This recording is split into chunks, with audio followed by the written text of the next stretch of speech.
What about David? David, remind us of your claim. Well, I was going up the tallest lighthouse in Britain, and Yes. Emma let me sound its foghorn. Gosh, okay. Oh, come on. It's just an excuse to say horn. None of this is real. It's Sarah's story. Can we all go home? For goodness sake. Where is the tallest lighthouse in Britain? It's in the...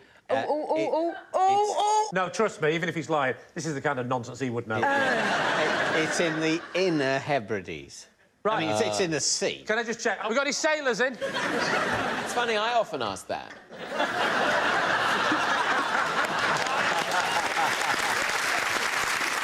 Why were you in the Inner Hebrides to start? Because I went to Scotland to make a TV programme. Which It programme? was a day off. Which programme? It was Who Do You Think You Are? Oh, and they trace your ancestry. Yeah, never What, came and you back. thought you were a lighthouse? Yes, it was early on in the format. You just went around things to see if you think you're that. And then it was a great episode, me walking up to various large objects, like a sort of, you know, a bewildered penguin chick, seeing if I could identify with it.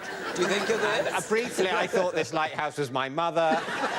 Then they bring in the psychologist. They explain, no, you're strictly speaking some sort of human being. And, you know, then I cried. End of episode. So this was a day off, just for your own pleasure? Yes. And did you have to arrange this in advance? Well, yes, you have to go on a boat trip to get to it. So you arrive on the rock, what happens then? I get out of the boat. And that's when you meet Emma, and she is... Well, she's, as it were, the curator. And how did she let you blow her horn? So we go up to the top, wonderful view, the sea mainly, but, you know, it's still nice. And she asks if I'd like to press the horn, and it's not normal that people were allowed to press the horn. And you think that's wise? Did you find that when you pressed it, all the boats in the distance turned around and went the other way? Well, yeah, I mean, a couple of tankers made for the Faroe Islands, but, you know... If you had to reproduce that sound now, what sort of sound would you make? Well, you know a foghorn? I'm hoping you're going to illustrate. It was sort of... Wow. If you're on a boat ages away, you're not going to hear that. No. What you did was like a 1920s car in the Great Gatsby. I'm sorry, this is a lot of negativity about my attempt. I did not suggest that I attempt to make the noise of a foghorn. Rob rather insisted, and I had a go. And I'm sorry if you didn't like it. I just think it's rather insulting. She's come all the way, potentially, from the Inner Hebrides, and that's the impression you give her of her own foghorn. Well, why That's a foghorn. So, That's a foghorn. do you think that's better? Yeah, much better. If anybody in that team is going to pull off a good foghorn, it's Morgana.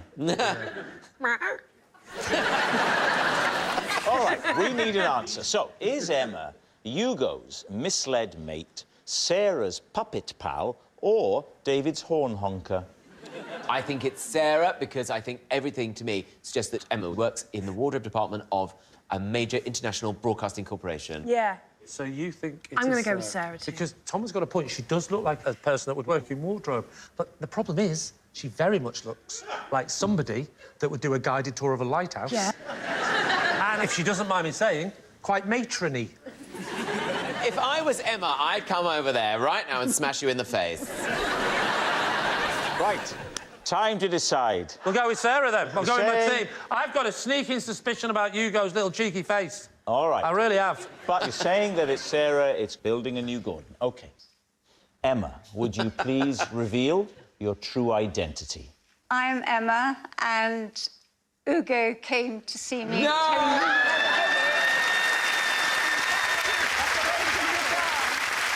Yes, Emma is Hugo's misled mate. Thank you very much, Emma. Thank you. Oh.